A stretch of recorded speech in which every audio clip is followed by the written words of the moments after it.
আমি আকৌ এবাৰ সংগ্ৰাম কৰিম। সেই সংগ্ৰাম হাতত অস্ত্ৰ লৈ কৰা সংগ্ৰাম নহয়, সেই সংগ্ৰাম আমাৰ স্বসংকল্পৰ সংগ্ৰাম।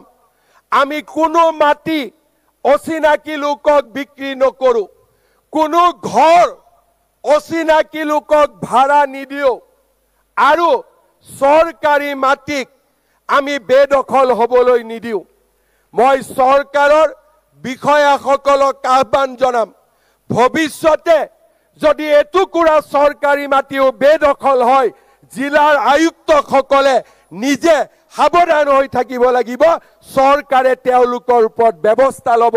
মই আজিৰ স্বাধীনতা দিৱসৰ পতাকাৰ তলত থিয় হৈ অসমৰ ব্যুৰক্ৰেচিক আহ্বান জনাম, কম্প্ৰমাইজ আমি মানি নলওঁ।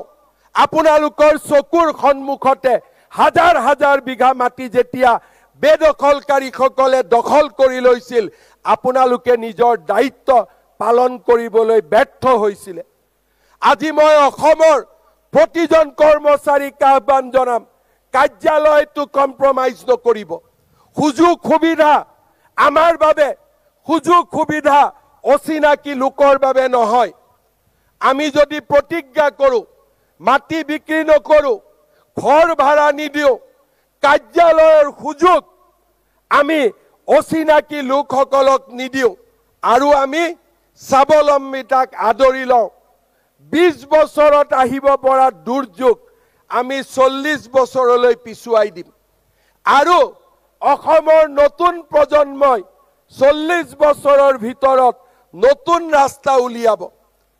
আমাৰ প্ৰজন্ম নোহোৱা হ'ব, কিন্তু আমাৰ প্ৰজন্মৰ সাহসেৰে সাহসী হৈ অসমৰ নতুন প্ৰজন্মই নতুন ৰাস্তা উলিয়াব। গোপীনাথ বৰদলৈৰ প্ৰজন্ম আজি নাই, কিন্তু তেওঁলোকৰ প্ৰেৰণাত আমাৰ প্ৰজন্মই আজি যুদ্ধ কৰিছে। আৰু আমি যদি যুদ্ধ কৰিব পাৰোঁ, আমাৰ প্ৰজন্মৰ প্ৰেৰণাত নতুন প্ৰজন্ময়ো অসমখনক জীয়াই ৰাখিবলৈ প্ৰচেষ্টা কৰিব। শ্ৰদ্ধাৰ ৰাইজ, সময়ৰ পৰিৱৰ্তন। কংগ্ৰেছ চৰকাৰৰ দিনতো একেই ফৰেষ্ট ডিপাৰ্টমেণ্টৰ বিষয়া আছিল, একেই পুলিচ আছিল, অবাধে গড় হত্যা হৈছিল। অসমীয়া লোক জাগ্ৰত হ'ল। আজি কাজিৰঙাত এটাও গড় হত্যা নহয়,